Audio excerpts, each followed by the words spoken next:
Hello বন্ধুরা, আজকে হচ্ছে শ্রাবণ মাসের শেষ সোমবার, মানে বাবার মাথায় জল ঢালার একদম শেষের দিন। তো আমরা বেরিয়ে পড়লাম, খুবই বৃষ্টি হচ্ছে সকাল থেকে। তো তারপর আমরা ফাইনালি মন্দিরের উদ্দেশ্যে রওনা হলাম সবাই মিলে। বাবা টেনেছেন তার জন্যই যেতে পারলাম আর কি, না হলে মানে প্রচুর শরীর খারাপ, জ্বর এসেছিল, তাও বাবার টানে গেছিলাম।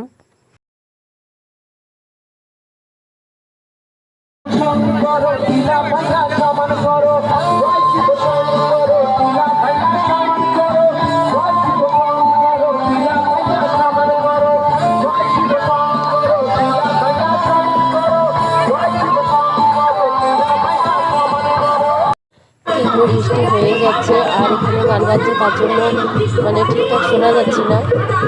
তো মাইক এখানে বেজেই চলেছে আর লাইনটা তোমরা দেখতেই পাচ্ছ কতটা ভিড় হয়েছে। আজকে শেষ সোমবার, তার জন্য মানে প্রত্যেকেই এসেছে বাবার মাথায় জল ঢালার জন্য। আমরাও লাইনে দাঁড়িয়ে পড়েছি, দেখতেই পাচ্ছ কতটা লম্বা লাইন। তো যাই হোক, ফাইনালি বাবার কাছে তো ঠিকই পৌঁছে যাব।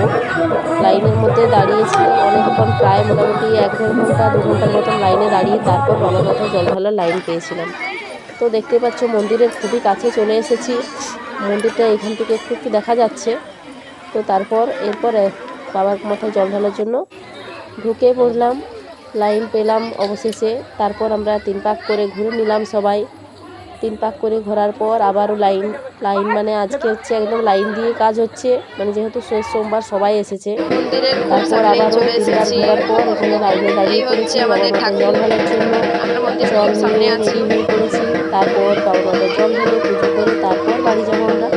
অনেক লাইন ভেঙে আমরা ফাইনালি পৌঁছে গেছি বাবার কাছে। জল ঢালানো তোমাদেরকে দেখাতে পারলাম না, দেখতে পাচ্ছ এখানে মানে আরও বাবার ফোন নিয়ে চলে এসেছে সবাই, মানে এইভাবে সবাই অনেকে অনেক দূর দূর থেকে আসছে, সে যেটা নিজের ইচ্ছে মতো আসছে আর কি। তো তারপর আমরা ফটোশ্যুট করলাম সবাই মিলে নিজেদের মনের মতন করে।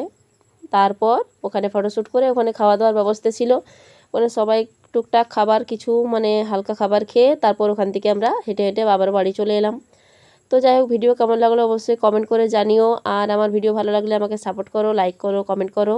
আজকের ভিডিও এই পর্যন্ত, দেখা হচ্ছে পরবর্তী ভিডিও নিয়ে তোমাদেরকে। টাটা সবাইকে।